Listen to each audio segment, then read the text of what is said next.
So the next chapter that we're talking about is about comparing distributions.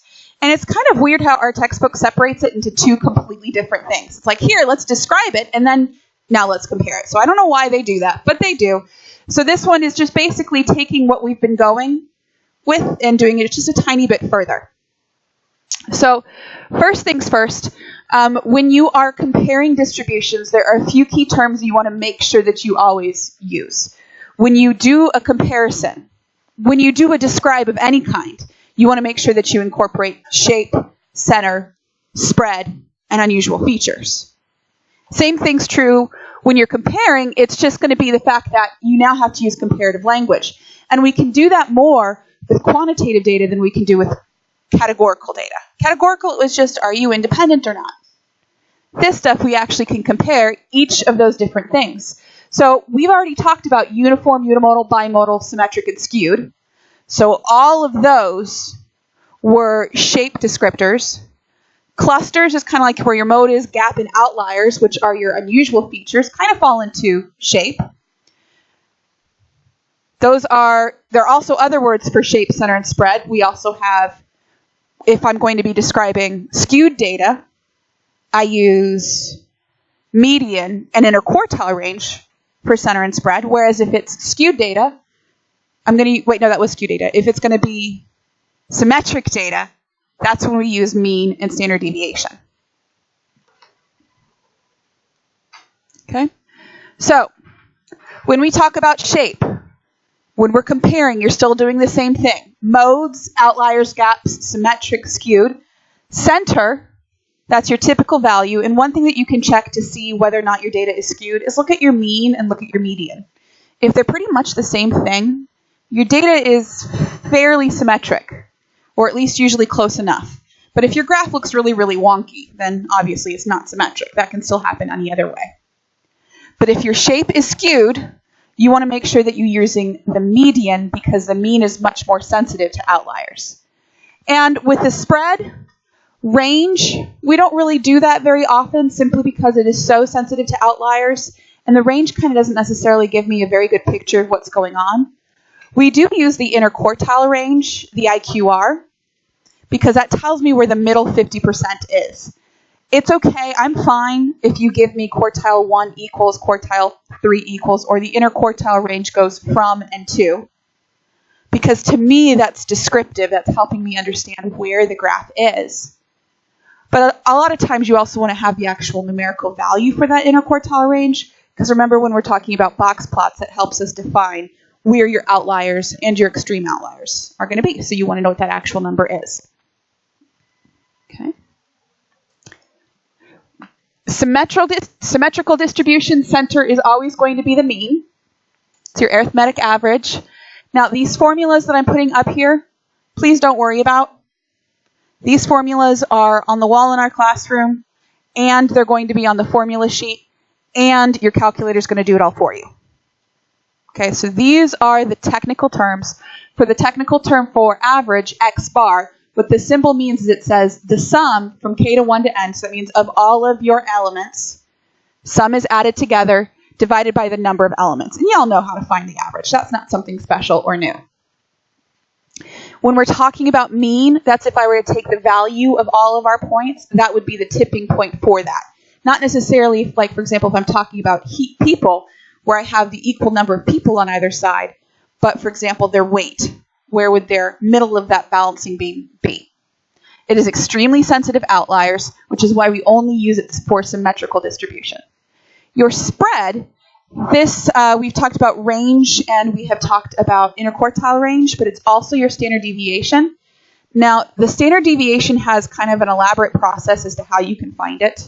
You start with finding your average, and then for every single value, you subtract your value from the average. You find the distance. And then you square all of those distances. Then you're going to divide that by an adjusted number. Basically, it's a little slight difference in your calculation because it's saying, hey, this is not a population, so I know that I don't have everybody. So my standard deviation is going to be a little bit bigger than what it would be if I had absolutely everyone.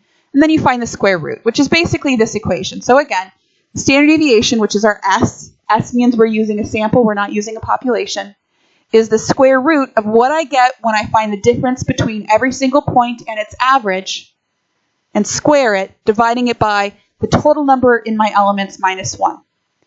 Take a deep breath. I'm never going to have you do that calculation by hand. If you're taking, what is it, AP Bio, maybe? I don't know. They make you do it by hand. We have this awesome button in our calculator, the one var stats. It does it for us. But I want you to have seen that formula before so it doesn't freak you out. And if you sometimes see it and go, oh dear God, am I supposed to know how to do that? Your calculator knows. You're already good. So when we're talking about variation, you're going to say that you have a lower variability or a lower variation when your data points are tightly clustered around the center. So it's a measurement of spread. So the more weight, the more height you have on the center of your graph, the less variability you have. When I start taking that variability and I start pulling it towards the sides, and I put more and more data away from the middle, that's going to be increasing my standard deviation. It also increases the IQR. So when you're looking at a graph, if I give you, for example, a graph and I say, which one of these has the highest standard deviation? You're going to say, looking at the graph, which one has the most data far away from the center? That's how you can tell when you have a larger standard deviation. Outliers, when you're talking about skewed data, you're going to be doing your 1.5 IQRs from quartile 1 and quartile 3. When we're talking about standard deviation, we're actually going to be spending all of Unit 5 on that, but an outlier with standard deviation is anything more than 2 standard deviations away from the average. But again, that's going to be all of Chapter 5. So you always want to make sure, before you talk about shape, center, spread, or do any descriptions, that you check to see what your display type is. Is it symmetric or is it skewed? Because depending upon which one you get, you will have different sites, different types of descriptions. Okay, so when we are talking about the big picture here, when we get down to describing, it's really about the picture. So here is, we kind of talked about, I think it was hurricanes before, but now we've got wind speed. And I don't know where this is, because that is not Virginia, considering yesterday was a non-too blustery day, and I think the average speed was 13 miles per hour for us. Just kind of put it in perspective of that's a calm area. But this is 1989 for some location, and you can see with this that this data, if you were to describe it, should be skewed to the right because it's toward those higher values. And if you look at your median, you can see that there it's 1.9, so it's just shy of the 2. So it's not exactly at the peak. It's been pulled slightly to the right, but it's close. So we've got unimodal, skewed to the right, and we may have an outlier here. We can do our interquartile ranges to figure that out. So when you start talking about describing this, you want to make sure that you put it into context and you use labels. So the median daily wind speed, there's my subject, is about 1.9 miles per hour. Again, I have no idea where that is. I want to live there. Your IQR, by finding the distance from Q1 to Q3, is 1.78 miles per hour. And then, so we have shape, center, spread, but we can say more by thinking about what the box plot would look like. Because the box plot clearly gives me in one quick viewpoint, do I have outliers? And there's a cluster of outliers here right around 6. Look, there's an asterisk at 9. That's your extreme outlier. So your extreme outlier is more than 3 standard deviations. So you can either use the box plot on your calculator, take a look at it to see if there is an outlier, but if they ever ask you a question, are there outliers, you have to justify it, and not just saying, hey, my box plot shows them as dots. You have to say it's more than 1.5 interquartile ranges from Q1 and Q3. Okay, so when you compare groups, because that's where we get most of our data, just knowing, hey, this is the average wind speed for this place. You don't know if that's slow or fast unless you can compare it to something else. you're going to make sure that you're just noting the differences in shape, center, and spread. So the big thing here is use comparative language.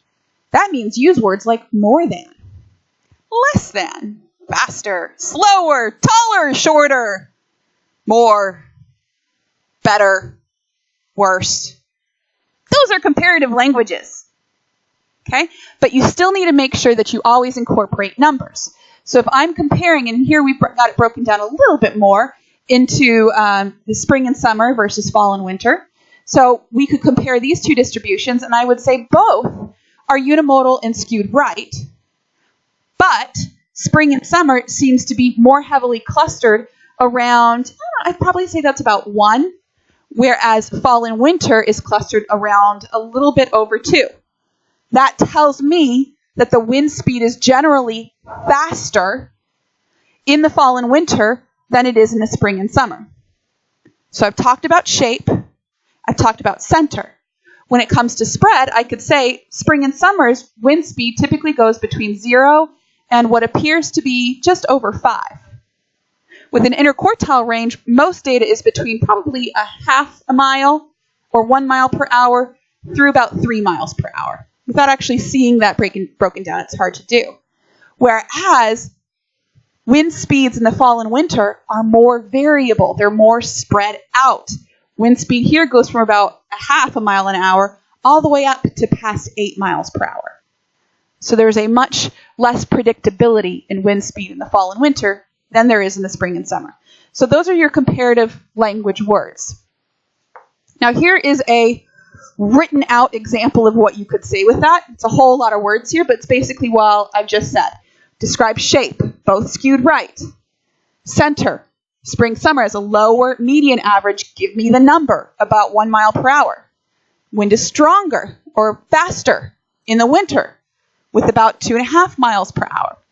Spring, shape, center, spread, less variable with ranging from about 1 to 2.5. Fall, winter is between 1.5 and 4. And unusual features, there's a big gap and an outlier clearly in the winter. So those are your descriptive words. Those are your shape, center, spread. And please remember that it is all about context. Okay? Again, box plots are really nice because they allow you to see a little bit more about outliers, and you automatically see the interquartile range. So sometimes what we'll do is we'll put these box plots side by side. And box plots can go horizontal, they can go vertical, it doesn't matter. This one's nice because I can easily see what's happening every single month. Now this is also an example of a time plot because you need to understand that what is going to happen after December? It comes back to January. And then it goes through. So this is more like, if you want to put it in terms of big words, that's sinusoidal motion. It curves. It goes up and down and up and down and it comes back. But this tells me that the winds are much less variable in the summer than they are in the wintertime. Where it seems to be that February is the most crazy month because that's where I had the most wind, whereas July, and this is why they call them the doldrums of summer, there's no wind, is really, really low. But you have a little bit more unpredictable weather in June than you do in any other position in the year because you have that extreme outlier in June. All right, so hopefully this guy gave you a good kind of introduction as to how we describe this, and this will open us up to do a lot more practice in class. Okay, thank you.